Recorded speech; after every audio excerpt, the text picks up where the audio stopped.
안디옥 교회에 일꾼들이 있었다, 이렇게 오늘 1절 말씀에서 5명의 일꾼들의 이름을 밝히면서 안디옥 교회에는 일꾼들이 있었다, 이렇게 말씀하여 주고 계십니다. 그런데 우리가 사도행전 11장에서 이렇게 안디옥 교회가 만들어진 그러한 모습을 우리들이 이렇게 묵상을 했었습니다. 사도 바울 스데반의 순교로 인하여 환난을 당하며 흩어졌던 자들이 안디옥까지 내려왔더라. 그런데 대부분의 사람들이 유대인에게만 복음을 전했는데 그 중에 몇 사람이 이름이 기록되지 않은 그 중에 몇 사람이 헬라인에게도 복음을, 예수를 전파하였더라. 그랬더니 주께로 돌아오는 사람이 많았더라. 그 소식을 예루살렘 교회가 듣고 바나바를 보내었더라. 그래서 바나바가 그들의 하나님의 은혜를 보고 기뻐하고 그들이 굳건한 마음으로 예수 그리스도 앞에서 서서 살아갈 것을 권면하며 그들과 함께 사울을 불러서 1년 동안 말씀을 가르치니 예수를 믿고 주께 돌아오는 자가 많았더라. 그리고 비로소 안디옥에서 예수 믿는 사람들을 그리스도인이라는 그러한 호칭을 듣게 되었다. 이러한 말씀과 함께 오늘 안디옥 교회에 대한 말씀이 일꾼들이 5명이 있었다라는 말씀으로 안디옥 교회를 소개하고 있습니다. 이 말씀을 이렇게 1절과 2절과 3절을 묵상할 때 5명 중에서 3명이 바나바와 사울을 선교사로 파송하고 있지는 않았을 거예요. 이 5명이 중심이 되지만 그 주변에는 또 다른 작은 일꾼들이 있었던 것을 우리들이 11장에 있는 말씀과 그리스도인이라는 소리를 안디옥 교회에 있는 성도들을 통하여 들려지게 되어진 것을 보면 그 안디옥 교회에 모여있는 성도들이 얼마나 하나님 안에서 생활해 나가는 복 있는 일꾼으로 자라가고 있었는가라는 것을 보여주고 있는 것이죠. 그러한 모습이 오늘 우리가 읽은 2절과 3절에 기록되어 있습니다. 주를 섬겨 금식할 때에 성령이 이르시는 말씀을 들을 수 있었고 그 말씀에 민감할 수 있었고 또한 그 말씀에 영적으로 온전히 반응하기 위하여 또다시 하나님 앞에 기도하고 금식하면서 바나바와 바울을 선교사로 따로 세우는 과정을 우리들이 보게 되어집니다. 교회가 더 온전하고 하나님의 뜻 안에서 잘 자라가기 위해서는 일꾼이 필요해요. 기도하는 일꾼, 성령의 음성을 듣는 일꾼, 그리고 그 성령의 음성에 민감하게 영적으로 반응하는 일꾼들, 이러한 일꾼들이 모여있는 안디옥 교회가 하나님의 선교에 정말로 선두주자가 되어서 하나님의 복음의 역사를 만들어가고 달려갔던 모습을 우리가 사도행전 13장 이후부터 계속 접하게 되어집니다.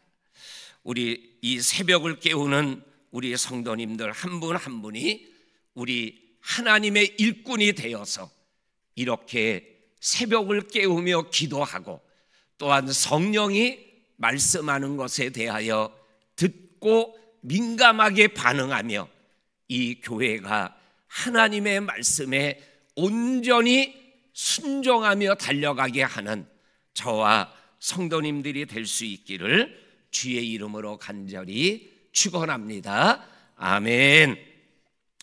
그 다음에 오늘 우리가 읽은 말씀에 보게 되면 이 말씀에서 하나님 아버지, 우리가 믿는 하나님은 어떠한 하나님이신가라는 것을 우리들에게 말씀하여 주는 것을 느낄 수 있어요. 그게 뭐냐면 오늘 2절 말씀입니다. 주를 섬겨 금식할 때에 성령이 이르시되 내가 불러 시키는 일을 위하여 바나바와 사울을 따로 세우라. 5명의 특별한 일꾼 중에 특별히 바나바와 바울을 따로 세우라고 요구하시는 하나님이에요. 이거를 좀 더 풀어서 설명하면 안디옥 교회에 있는 일꾼 중에 제일 귀한 일꾼, 안디옥 교회에 없으면은 안 되는 일꾼, 바로 그 사람을 따로 세우라고 요구하시는 하나님이셔요. 이거를 좀 더 성경에 나오는 사람들로 비유로 말씀하면 사르밧 가부처럼 엘리야가 나한테 떡 하나 만들어서 줘라. 그때 사르밧 가부가 내 아들과 내가 인생의 마지막 식사를 하고 내가 인생을 끝내려고 하는 마지막 식사 한 끼밖에 없습니다. 그거 가지고 떡을 만들어 나에게 줘라. 이 사브락 가부에게는 이 밀가루와 기름 한 스푼이 인생의 마지막 식사예요. 근데 그거를 하나님께 드리고 있어요. 더 나가서 성경에 보면 하나밖에 없는 사랑하는 독자 아들 이삭을 내가 지시하는 산에 가서 번제로 드려라, 이렇게 말씀하셔요. 드릴 수 없는 거, 하나밖에 없는 거, 드리면 대가 끊어지는 거, 그거를 하나님이 요구하시는 하나님이에요. 그런데 사르밧 가부가 드려요. 아브라함이 그거를 드려요. 우리 하나님은 가장 소중한 것을 요구하실 수 있는 하나님이셔요. 독생자 예수님을 우리에게, 나에게 주신 하나님이시기 때문에 오늘 안디옥 교회를 향하여 바나바와 사울을 따로 세우라고 말씀하시는 하나님의 모습 앞에서 나는 하나님 앞에 무엇을 드리며 살아가고 있는가? 오늘 이 안디옥 교회의 결단의 모습이 오늘을 생활해 나가는 저와 성도님들의 모습이어야 되지 않을까, 이러한 생각을 하게 하는 하나님의 요구 앞에 머리를 숙이고 기도하게 되어집니다.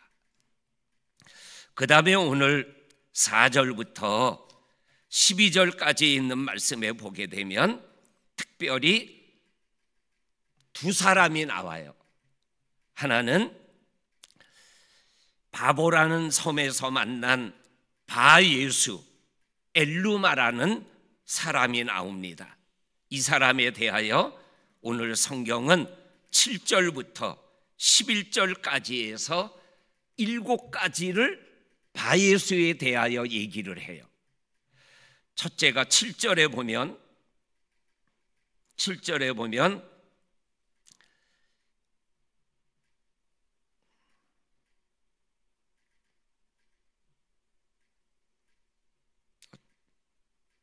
7절이 아니라 6절에 보면 바예수라 하는 유대인 거짓 선지자, 이 바예수를 유대인 거짓 선지자라고 말씀하고 있어요. 그리고 두 번째로는 6절과 7절에 마술사라고 표현하고 있어요. 그리고 세 번째로는 8절에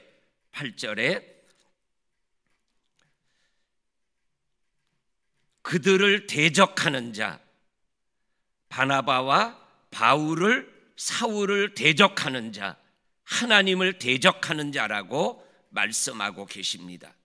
그리고 네 번째로는 10절에 가면 거짓과 악행이 가득한 자, 그리고 다섯 번째로는 마귀의 자식, 여섯 번째로는 모든 의의 원수, 마지막 일곱 번째로는 주의 바른 길을 굽게 하는 자.